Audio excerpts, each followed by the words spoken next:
Good morning students. आज मैं आपको बीकॉम सेम 3 का जो टैक्सेशन सब्जेक्ट है उसका चैप्टर नंबर 2 जो है डेफिनेशन व्याख्या हो वो मैं आपको करवाने वाली हूँ।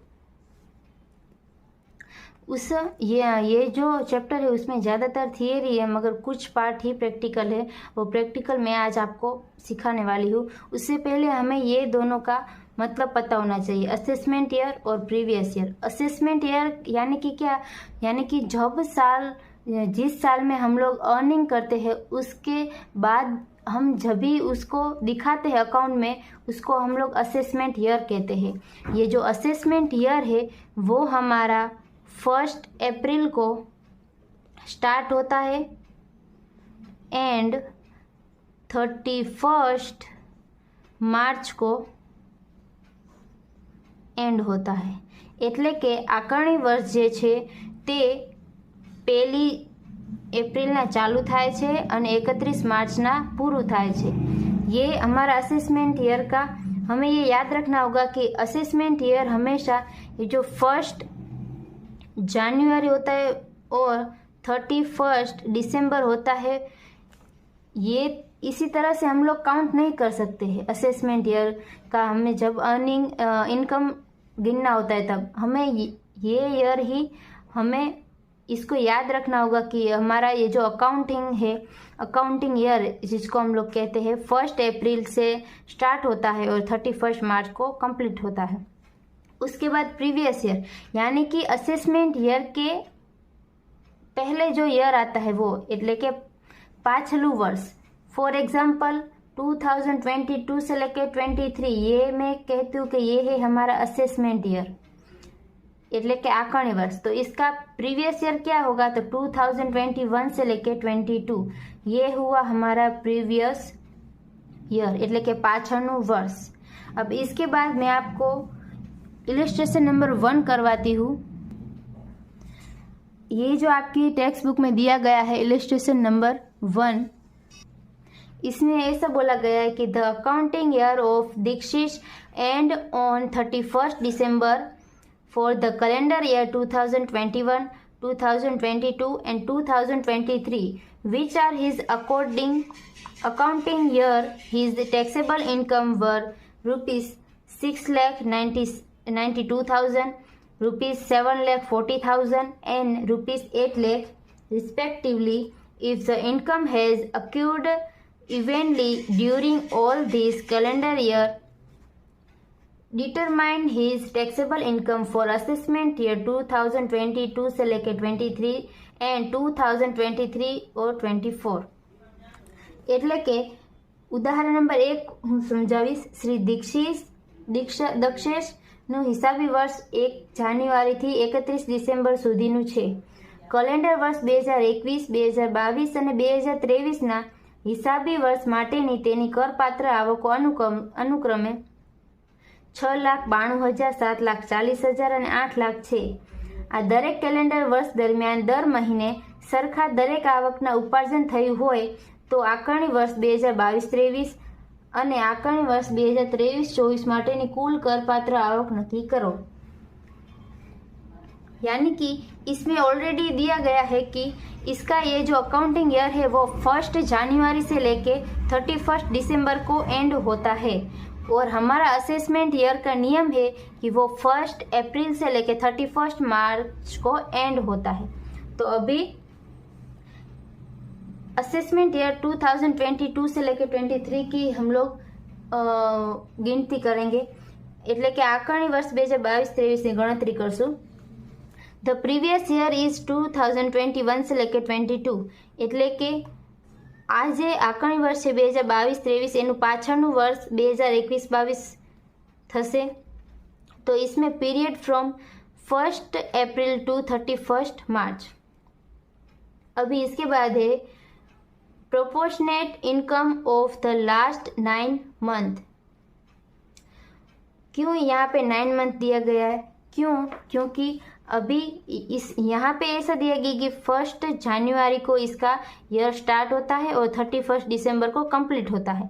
मगर असेसमेंट ईयर का क्या होता है, तो ये जो है वो 1 अप्रैल को स्टार्ट होता है और एंडिंग होता है 31 मार्च को, यानी कि ये 4 यानी कि अप्रैल से लेके इसका तो दिसंबर में एंड होता है। तो यहाँ पे ये जो इनकम है वो जनवरी से दिसंबर तक की दी गई है।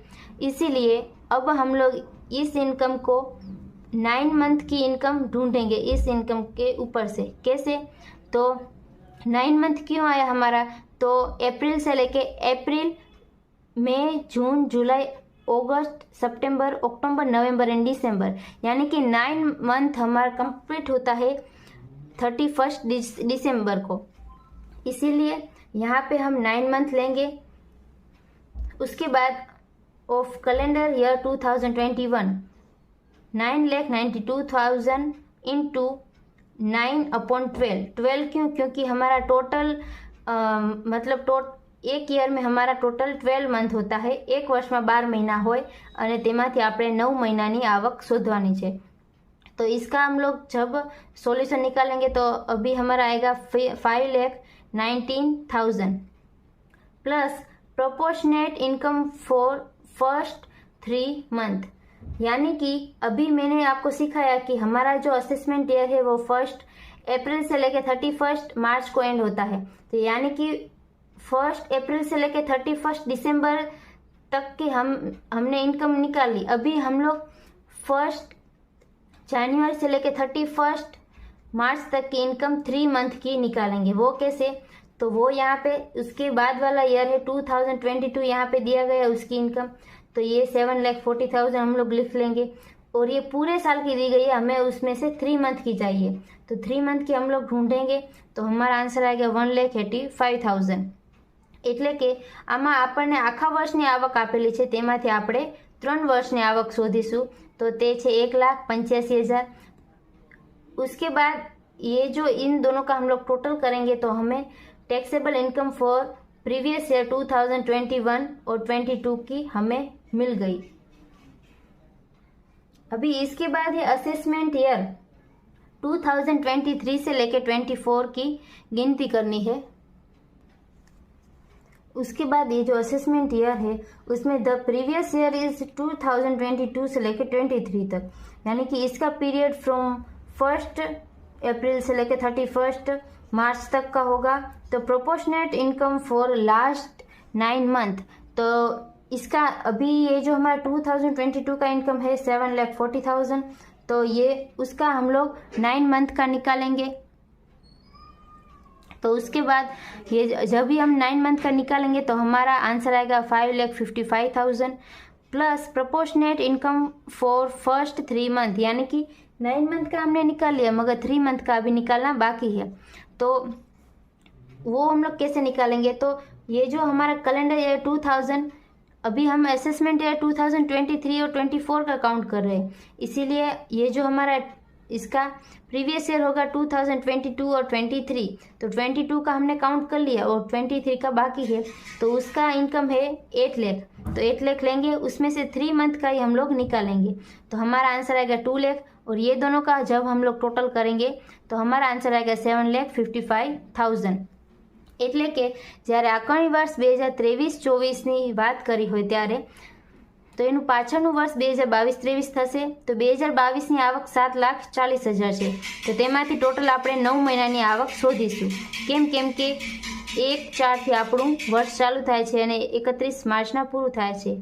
તો આપણે 31 ડિસેમ્બર સુધીનું પહેલું શોધશું, તો તેનો જવાબ આવ્યો 5,55,000। તેના પછી જે 2023 છે તેમાં आवक आपेली है 8 लाख, तो 8 लाखमांथी वध्या आपणा 3 महीनानी आवक शोधीशुं। तो तेनो जवाब आयो 2 लाख। तो इन दोनों का हम एटले के आ बेनु ज्यारे आपणे टोटल करशुं तो जवाब आवशे 7,55,000। तो ये था इलस्ट्रेशन नंबर 1 जो मैंने आपको समझाया। इसके बाद मैं आप लोगों को समझाने वाली हूँ एग्रीकल्चर इनकम, एटले के खेतीनी आवको। एग्रीकल्चर इनकम यानी कि क्या? तो जो हम लैंड में से कुछ भी हम जब खेती के ज़रिए हम लोग जब हमको मिलता है तो वो हमारी एग्रीकल्चर इनकम मानी जाएगी। मगर वो कैसे? तो उसके जो है यहाँ पे दिए गए हैं To be classified as agriculture income, the following two conditions should be satisfied. यानी कि ये दोनों कंडीशन होनी चाहिए तभी ये हमारी એગ્રીકલ્ચર ઇન્કમ માની જાયગી. એટલે કે જ્યારે આ બે શરતોનું પાલન થતું હોય ત્યારે જ તે આપણી ખેતીની આવક ગણાશે. उसमें फर्स्ट है the income should have been derived from land situated in India. એટલે કે आज यानी कि ये जो लैंड है हमारी वो इंडिया में मौजूद होनी चाहिए. એટલે કે આવી આવક ભારતમાં સ્થિત જમીનમાંથી મળેલી હોવી જોઈએ. એટલે यानी कि हमारी इंडिया में जो लैंड है वहाँ से ही हमारी इनकम होनी चाहिए. यानी कि फॉरेन कंट्री में जो हमारी लैंड है वहाँ से हमारी इनकम नहीं होनी चाहिए. यानी कि वो हमारी एग्रीकल्चर इनकम नहीं मानी जाएगी. और सेकंड है the land should have been used for agriculture purpose. यानी कि एग्रीकल्चर पर्पस के लिए जो लैंड है वो यूज़ होनी चाहिए.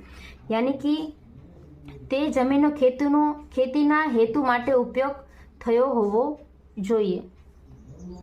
और एग्रीकल्चर इनकम जो है हमारी वो सपोज हमारी जो लैंड है उसमें से कुछ हिस्सा हमने उसमें कंस्ट्रक्शन किया, मगर ये जो लैंड में जो काम करने वाले लेबर्स है वो लोग यूज़ कर रहे हैं इस कंस्ट्रक्शन में. हमने बिल्डिंग बनाई तो वो जो लेबर लोग हैं वो बिल्डिंग का यूज़ करते हैं तो वो भी हमारी एग्रीकल्चर इनकम में ही आएगा. मगर जब भी हम किसी भी लैंड में कुछ भी कंस्ट्रक्शन करते हैं, जैसे कि हमने एक हाउस बनाया तो वो हाउस जब हम जैसे कि जो खेत में काम करने वाले मजदूर लोग हैं वो यूज़ नहीं कर रहे मगर किसी और को हमने रेंट पे दिया गया है तो वो हमारी नॉन एग्रीकल्चर इनकम मानी जाएगी. अभी मैं आप लोगों को एग्रीकल्चर इनकम के ऊपर टैक्स कैसे पे करते तो वो आपको समझाती हूँ. उसमें जब भी हमको एग्रीकल्चर इनकम और नॉन एग्रीकल्चर इनकम दी गई होती है तो हम लोग टैक्स पे कैसे करेंगे. तो उसमें ये जो है स्टेप्स है वो हमें फॉलो करने होंगे. उसमें स्टेप नंबर 1 है agriculture income plus non agriculture income हमें करना है. उसका जो टोटल आया उसमें से हमें टैक्स फाइंड करना है. यानी कि वो जो मैंने अभी इसके पहले वाले वीडियो में स्लैब सिस्टम के बारे में बताया था उस स्लैब के ज़रिए हमें इसका टैक्स फाइंड करना होगा. એટલે કે ખેતીની આવક પ્લસ બિન ખેતીની આવક આ બે આવકનું પ્લસ કરીને પછી જે આપણને રકમ મળે તેના ઉપરથી ટેક્સ શોધવાનો છે, કર શોધવાનો છે. મેં આના પહેલાંના વિડીયોમાં જે તમને સમજાવેલું હતું સ્લેબ સિસ્ટમ ઉપરથી તો તે એના જરીએ આપણે टैक्स शोधवानो. उसके बाद स्टेप नंबर 2 है agriculture income plus basic exemption limit. એટલે કે जी खेती लायक आवक हो प्लस बेसिक लिमिट. यानी कि मैंने जो स्लैब सिस्टम में आपको बताया था कि पुरानी स्कीम में ऐसा है 2.5 लाख तक नील है और न्यू स्कीम में 3 लाख तक नील है. तो हम जो भी लेते हैं जो भी स्कीम यूज़ करते हैं उसका ये जो लिमिट है 2.5 लाख और 3 लाख એટલે કે એની જે લિમિટ છે 3 લાખ અને 2.5 લાખ તે આપણને અહીંયા પ્લસ કરવાની છે. यानी कि फॉर एग्जांपल एग्रीकल्चर इनकम हमारी 5 लाख है प्लस बेसिक एक्सेप्शन में ओल्ड स्कीम ले रही हूँ तो उसमें 2.5 लाख तक है तो 5 लाख प्लस 2,50,000 यानी कि 7,50,000 हमारी इनकम हुई. उसमें से हमें टैक्स फाइन करना है એટલે કે એમાંથી આપણે टैक्स શોધવાનો. उसके बाद स्टेप नंबर 3 है हमारा 1 - 2 यानी कि इसका जो टैक्स आया उसमें से ये जो सेकेंड नंबर का स्टेप में से जो टैक्स आता है उसको हम लोग माइनस करेंगे तो पेएबल टैक्स हमें मिलेगा. यानी कि એટલે કે જે આપણને टैक्स ચૂકવવાનો છે તેની રકમ આપણને મળશે. इसके ऊपर से मैं आपको इलस्ट्रेशन नंबर 3 करवा रही हूँ. Suppose the non agriculture taxable income for Shri Mayur. ये जो मयूर है वो 15 ईयर्स का है. is ₹5,70,000. The total amount of income tax included health and education come to ₹27,560 on the basis of tax rate for the assessment year 2023-24. Suppose the agriculture income of the assessee is ₹50,000 and his non-agriculture income is ₹5,70,000. then according to the rate of the income tax for assessment year 2023-24 he will have to pay income tax as follow. એટલે કે ધારો કે શ્રી મયુર જે છે 50 વર્ષના છે, તેની બિનખેતીની આવક છે 5,70,000 છે અને 2022-23ના પાછલા વર્ષ માટે તેનો ઉપર આવકવેરાની હેલ્થ અને એજ્યુકેશન સાથે કુલ રકમ 27,560 થાય છે. પરંતુ જો તેની ખેતીની આવક 50,000 હોય અને બિનખેતીની આવક 5,70,000 હોય તો 2023-24ની આકારણી वर्ष માટે તેણે નીચેની मुजब आवको भरवो पड़से. यानी कि मैंने जो आपको सिखाया था स्टेप नंबर 1 हमारे क्या है, तो non agriculture income plus agriculture income, तो उसका आंसर आएगा 6,20,000. अभी इसमें से हमें टैक्स फाइंड करना है. ये जो 37,916 हमारा कैसे आएगा वो मैं आपको सिखाऊंगी. तो ये जो हमारा एग्रीकल्चर इनकम जो है वो यहाँ पे हमारा है 50,000 प्लस 5,70,000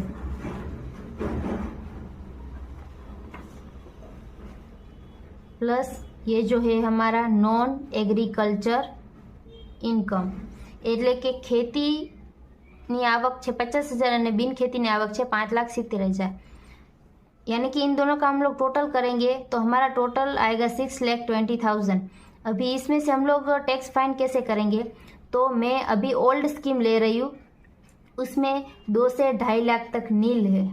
यानी कि इसमें से हमारा 2.5 लाख गया, उसके बाद 2.5 लाख से लेके 5 लाख तक हमारा 5% है. यानी कि 2,50,000 का 5% हम लोग निकालेंगे तो 12,500 हमारा आंसर आएगा. उसके बाद बचा कितना है, 5 लाख तो हमारा इसमें से ऑलरेडी निकल गया. अभी बचा हमारा 5 लाख से 10 लाख तक 20% है. यानी कि इसमें से हमारा बच्चा 1,20,000 इंटू 20%, यानी कि हमारा आएगा 24,000. इसका हम लोग टोटल करेंगे तो हमारा इसका टोटल आया 36,500. अभी इसमें हमें क्या करना है, 4% हेल्थ एंड एजुकेशन का प्लस करना है. तो इसका 4% क्या होता है, 36,500 इंटू 4%, यानी कि 1460 ये हमारा 4% आया इसका, जो हेल्थ एंड एजुकेशन के लिए निकाला है हमने, प्लस किया है. और इसका आंसर आया 37,960 ये हमारा आंसर आया, जो हमारा इलस्ट्रेशन नंबर 3 में दिया गया है वो आ गया. अभी इसके बाद ये जो था हमारा स्टेप नंबर 1, उसके बाद हमारा स्टेप नंबर 2 क्या था, स्टेप नंबर 2 था हमारा ये जो एग्रीकल्चर इनकम है 50,000 प्लस हमारी लिमिट, यानी कि मैंने यहाँ पे ओल्ड स्कीम ली है तो यहाँ पे हमारी लिमिट है 2,50,000, यानी कि इसका टोटल आया 3 लाख. तो अभी इस 3 लाख का हम लोग कैसे निकालेंगे टैक्स, तो यानी कि 0 से 2.5 लाख तक हमारा नील है और बचा हमारा कितना 5 लाख से 10 लाख तक 5% है. तो अभी इसमें से 15,000 ही हमारा बचा, 2.5 लाख तो ऑलरेडी निकल चुका. इसके ऊपर 5% यानी कि 2500. अभी 2500 आया, उसमें से 4% हम लोग हेल्थ एंड एजुकेशन का प्लस करेंगे. तो उसका 4%, 2500 का 4% 100 होता है, तो हमारा आंसर है 2600. ये हो गया. अभी इसके बाद स्टेप नंबर हमारा 3 जो है, स्टेप नंबर 3 हमें करना है 1 - 2, यानी कि 37,960 - 2600.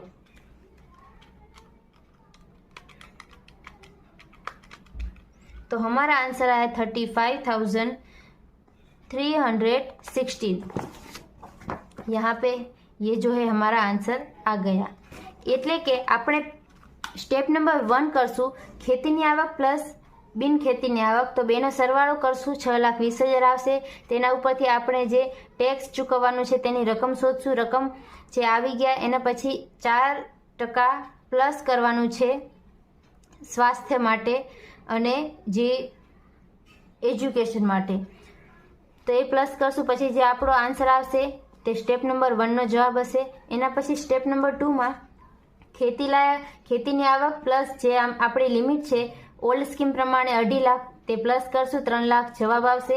તેના ઉપરથી આપણે જ્યારે ટેક્સ નીકાળશું ત્યારે 4% થઈને 2600 જવાબ આવશે. તે સ્ટેપ નંબર 2નો જવાબ થશે. એના પછી સ્ટેપ નંબર 3 છે 1 - 2 એટલે કે step number 1 minus step number 2.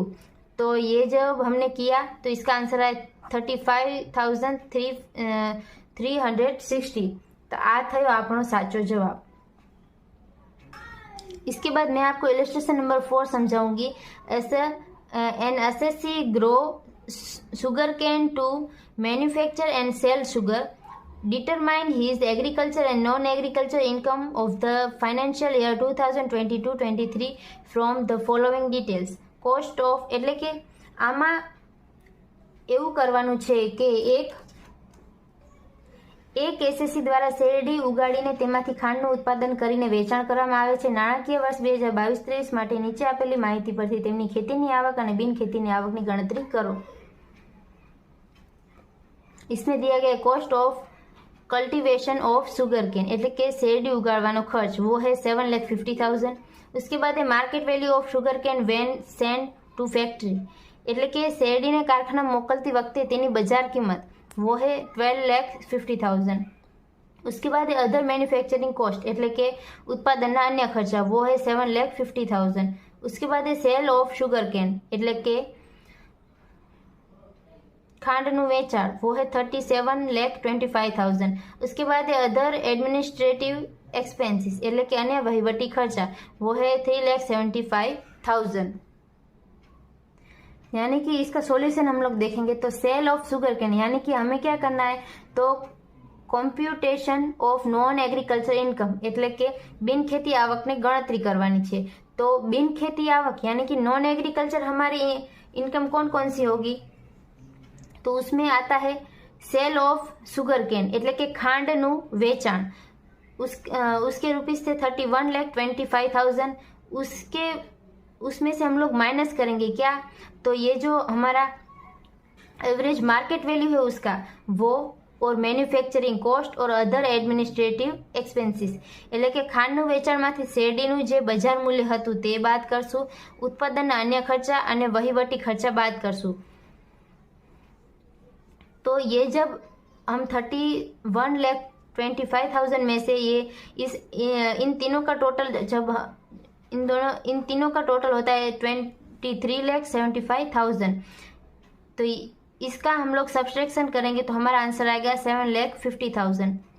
એટલે કે જ્યારે 31,25,000 માંથી 23,75,000 माइनस करશું तो 7,50,000 जवाब આવશે.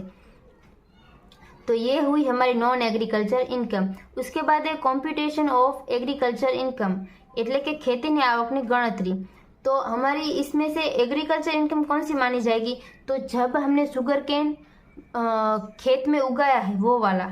तो यानी कि average market value of sugar cane એટલે કે શેરડીનું બજાર મૂલ્ય 12,50,000 उसमें से माइनस करेंगे cost of cultivation of sugar cane એટલે કે શેરડી ઉગાડવાનો खर्च. यानी कि जब भी हम शुगर केन को खेत में जब हम लोग उगाते हैं तो उसमें क्या होता है कि हम जो उगा रहे हैं वो हमारी एग्रीकल्चर इनकम है और उसको हम जब भी सेल करते हैं कोई भी फैक्ट्री में तो वो जो हमारी इनकम हुई वो भी हमारी कौन सी इनकम होगी वो भी हमारी एग्रीकल्चर इनकम होगी. यानी कि ये जो हमारी इनकम हुई एवरेज मार्केट वैल्यू जो है वो हमारी इनकम हुई मगर हमने कुछ कॉस्ट भी किया होगा तभी भी हमारी इनकम हुई होगी. तो इसमें से हम लोग जो हमारा कॉस्ट है शुगर केन के ऊपर वो हम लोग माइनस कर देंगे तो हमारा आंसर आएगा 5 लाख. तो ये हुई हमारी एग्रीकल्चर इनकम. उसके बाद मैं आपको इलस्ट्रेशन नंबर 5 करवा रही हूँ. Mister x had state in rubber tea and coffee. He derives income from them. He has also nursery wherein he grow plants and sells. For the previous year ending March 31st, 2023, he furnished the following particulars of the source of income. એટલે કે Shri Tony rubber ચા અને કોફીની ખેતી માટેની જમીનની માલિકી ધરાવે છે. આ દરેકમાં તેઓ આવક મેળવે છે. આ ઉપરાંત તેઓ છોડ ઉગાડીને તેનું વેચાણ કરે છે. તારીખ 31 માર્ચ 2023ના રોજ પૂરા થતા વર્ષની નીચે આપેલી વિગતો પરથી આકારણી વર્ષ 2023-24 માટે તેની બિન खेती आवकों नक्की करो. यानी कि इसमें कुछ पर्टिकुलर्स दिए गए हैं. तो उसमें जो है मैन्युफैक्चर ऑफ रबर उगाने के लिए कॉस्ट हमारा कितना है 5 लाख. એટલે કે रबर उत्पादन वेचाण आवक यानी कि रबर उगा के हम लोग जब सेल करते तो हमारी इनकम हुई 5 लाख. उसके बाद है manufacture of coffee grow and cured એટલે કે कॉफी उगाड़ीने मूलभूत प्रक्रिया करीने आवक आपकी थशे 3,50,000. उसके बाद है मैन्युफैक्चर ऑफ टी उगाने का हमें इनकम होता है 7 लाख. उसके बाद है sale of plants from nursery यानी कि प्लांट्स के हमारे इनकम हुआ 1 लाख. એટલે કે નર્સરીમાં છોડ ઉગાડવાનું વેચાણની આવક થઈ 1 લાખ અને ચાના ઉત્પાદનની આવક થઈ 7 लाख. तो अभी इसमें क्या है income from the manufacture and sale of rubber यानी कि रबर का जो 5 लाख है उसमें से 65% हमारा एग्रीकल्चर इनकम है और 35% हमारा नॉन एग्रीकल्चर इनकम है. ये गवर्नमेंट ने ऐसा रूल बनाया है कि जब भी रबर का हम लोग सेल करते हैं उसको उगा के जब सेल करते हैं तब उसमें से 65% हमारी एग्रीकल्चर इनकम है और 35% हमारी नॉन एग्रीकल्चर इनकम है.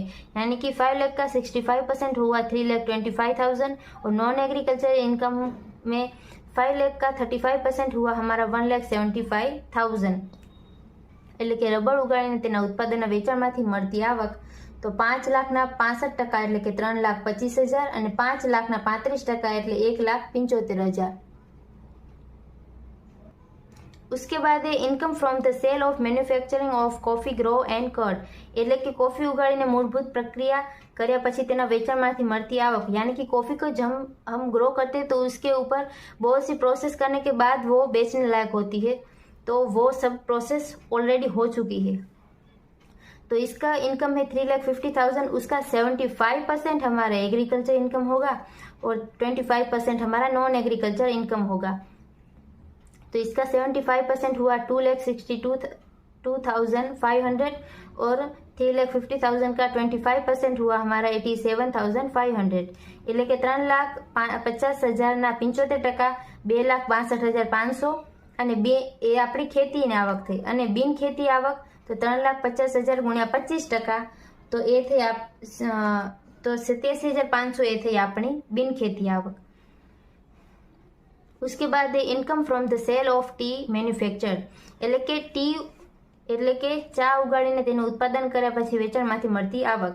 तो टी में है हमारा 60% हिस्सा एग्रीकल्चर इनकम का और 40% हिस्सा हमारा नॉन एग्रीकल्चर का. तो इसकी इनकम जो है वो है 7 लाख. तो उसका 60% हुआ 4,20,000 और 7 लाख का 40% हुआ हमारा हुआ 2,80,000. तो ये 2,80,000 हमारा हुआ नॉन एग्रीकल्चर इनकम और ये जो 4,20,000 वो हमारा हुआ एग्रीकल्चर इनकम और ये हुआ नॉन एग्रीकल्चर इनकम. उसके बाद income from sale of plants from nursery यानी कि 1 लाख जो है नर्सरी में हमने प्लांट्स उगाए हैं એટલે કે નર્સરીમાં છોડ ઉગાડીને તેના વેચાણમાંથી મળતી આવક. तो वो तो ऑलरेडी हमारा एग्रीकल्चर ही माना जाएगा एग्रीकल्चर इनकम क्योंकि हमें उस पर कुछ भी नहीं किया सिर्फ खेत में प्लांट्स उगाए ही है नर्सरी में. तो वो पूरे का पूरा जो हिस्सा है वो हमारा एग्रीकल्चर इनकम में माना जाएगा. तो ये जो एग्रीकल्चर इनकम का टोटल हमारा हुआ 11,07,500 और इसके बाद नॉन एग्रीकल्चर का इनकम हमारा हुआ 5,42,500. यानी कि हमें यहाँ पे नॉन एग्रीकल्चर का इनकम फाइंड करना था तो वो हमें यहाँ पे मिल गया 5,42,500. ये हुआ हमारा टैक्सेबल. એટલે કે અહીંયા આપણે બિન ખેતીની આવકની ગણતરી કરવાની હતી એટલે બિન ખેતીની આવક આપણને જે કાંઈ પણ મળી તેનું ટોટલ કરશું ત્યારે 5,42,500 મળશે જે આપણી કરપાત્ર આવક ગણાશે. तो चैप्टर नंबर 2 में जो भी सारे कंसेप्ट थे वो मैंने इसमें ले ही लिए हैं। तो मैं आशा रखती हूँ आप सभी लोगों को वीडियो पसंद आया होगा और आप सभी को चैप्टर नंबर 2 टैक्सेशन का इसमें सब कुछ आपको समझ में आ गया होगा। I hope you understand and thank you all.